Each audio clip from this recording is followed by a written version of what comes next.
When I was a teen, I was, to say, I was a skinny teen.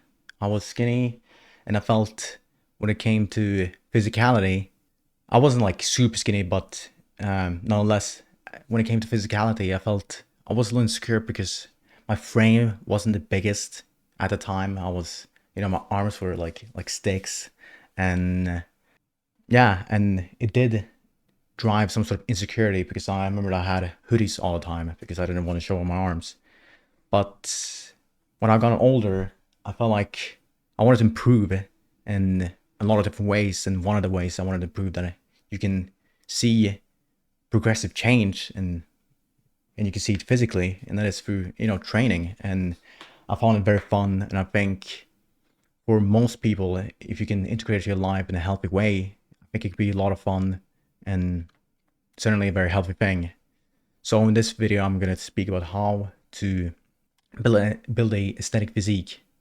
And the first step I took to get a aesthetic physique was that I simply did the easiest, smallest step that you can take without you feeling uncomfortable. Because you know the moments when you feel slight uncomfort, and when you feel uncomfort and unease and uncertainty, you feel slight fear, and that slight fear makes you frozen and not willing to do any action at all. And that's why like you get back into loops of laziness because you fear the anguish of stress that comes with doing the action, whatever. So to eliminate all that stress and all that shit, just do the simplest step that you can manage now. And for me at a time was doing push-ups, sit-ups at my room, and just continuing that. And the reason why it's so effective and it's so good to do that is because you get into the groove and the mentality of training very often. And after you've done that and you gotten into the groove of training pretty consistent, and now you feel like you can take a little bit bigger piece, level up a little bit, then you can start going to the gym and actually putting more weight. And this is also one thing I want to say. It's actually fine to fail. Like when it comes to people response to failure, it's always such a bad thing. It's always like they don't want to ever try again. But when it comes to like anything in life, it's okay to fail as long as overall, if you can see from a long time span, you can see some overall progression, then it's a net positive, and you should think of it in that perspective. So it's fine to fail, and if you fail, you can just restart and just start again. It's nothing wrong. And now I'm going to talk about workout routine because I feel like it's very important, and it's when it comes to making it a part of your lifestyle, you need to have some sort of routine where you get certain muscle groups you want to train and so on and so forth. And I would say at the start, you could train mostly all muscle groups, but there are some certain specific muscle groups that aligns more to having aesthetic physique. And those muscle groups, when it relates to mainly guys, women can also have like a few of these, but mainly guys is shoulders, your arms, so bicep, tricep, quads, so you don't look lopsided, so your upper body is only trained, and your legs is like fucking chicken legs, forearm, because it looks masculine, and you can see it very often when you have a t-shirt. Your lats, those are like the main ones that contributes the most to your aesthetic physique, whatever you would call it. And people would say do chest. It's important, but it's less crucial when it comes to having a super aesthetic physique, I would say. Yeah, that's the main thing I would say. You don't need to go super hard when you're first going the first like week or month at the gym, because you're trying to make it sustainable, make it like a lifestyle, as I said before. So you don't need to go crazy when you just started. Make it easy, make it light, and make it as easy as possible to go the next day, I would say. Now we're going to talk about something very crucial, and I think, frankly, one of the most important things when it comes to just having a healthy lifestyle, and that is your diet. Your diet. I'm going to speak about two different approaches to diets here, because I'm speaking for someone who's skinny, and also I'm going to speak for people who like maybe overweight and trying to lose that weight.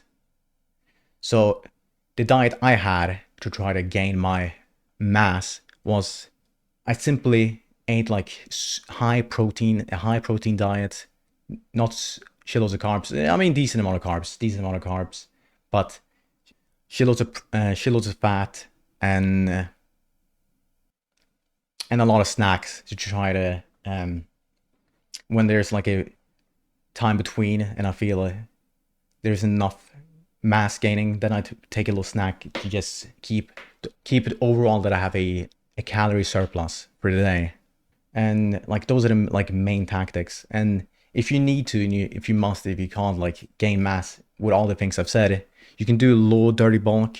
I wouldn't recommend dirty bulking too much because, speaking, it's quite unhealthy. But dirty bulking once in a while, it's okay, it's fine. This is the approach I would have for someone who's trying to lose the weight and gain like muscle. The first thing I would do is try to eat food that is satiating, so you feel full.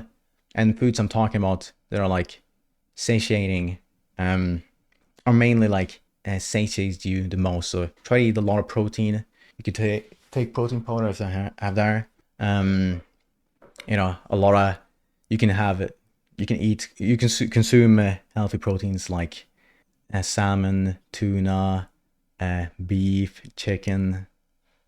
Like those are the main ones I would say like are relatively healthy and they're good for you.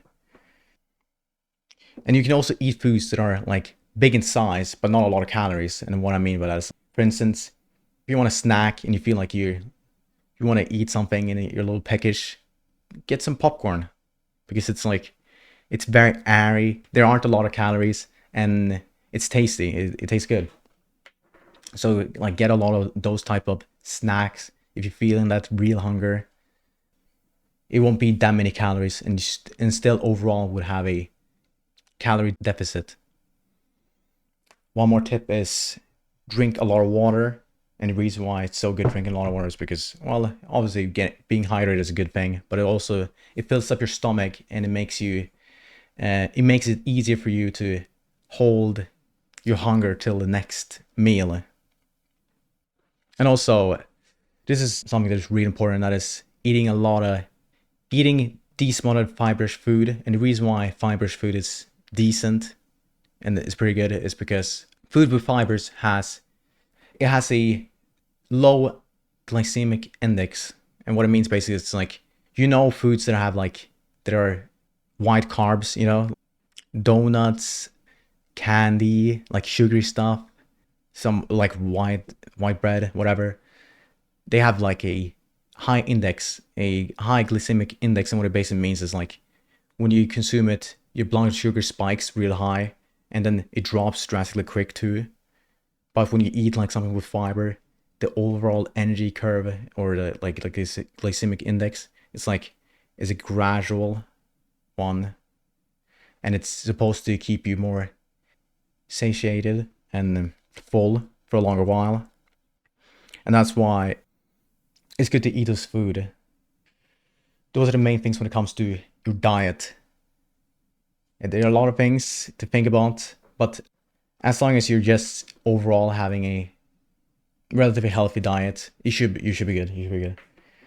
And now I'm going to talk about the last point I think that has a high importance, and that is moments where you're down and bad and you're... By the way, when I said down bad, I was misusing the word. I meant just feeling depressed, feeling under the weather and stuff like that. Feeling sad, you're in your bed, you're fucking watching your phone, fucking doing nothing. Don't forget all the things you've done for yourself. You're taking this big step to improve your physical health of training and all this. And you're gonna let one moment of sadness take away all that progression that you've done for yourself. I think it's foolish to think that all this progress and having one downset, one failure takes away all the improvement that you've done to yourself. It's so important to remember all the things you've done to yourself and remember that it's never too late. It's never too late to improve. It's never too late to continue your journey of self-improvement, of self-help, or whatever you want to do. And also one practical tip to self-motivate yourself is take pictures of yourself from the start of your journey of of physical health. So you take a picture when you were skinny or fat, and then you see the progression and development of you becoming healthier and physically better looking. And when you see that progression, you should self motivate yourself when you're feeling down bad, because you're seeing like, damn, I improved this much. Damn, I was this, and I know I can get that because I've done it before. I think it's important to self motivate yourself once in a while, because it helps when it gets dark. Those are the things I would say. Hopefully you had a great day, and bye.